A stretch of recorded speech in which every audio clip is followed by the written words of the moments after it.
How to fix lobby not filling in Warzone 2. 1. Quit then restart your MW2 game. 2.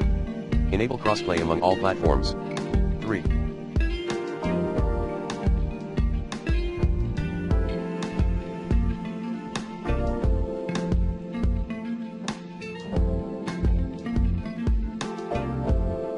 Play a different game mode. 4. Open your NAT. 4.1 in router. 4.2 in PS.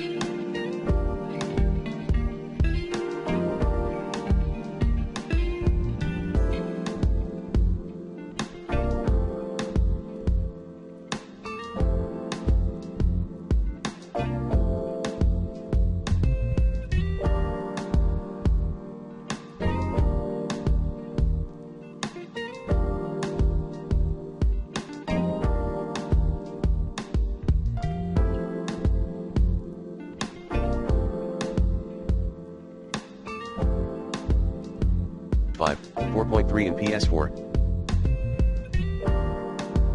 4.4 Xbox. 5. Contact or follow Warzone 2 Trello board at https://trello.com/b/1esbowr/raven-software-warzone-20. Call of Duty Twitter account at https://twitter.com/callofduty. And Raven Software account at https://twitter.com/ravensoftware.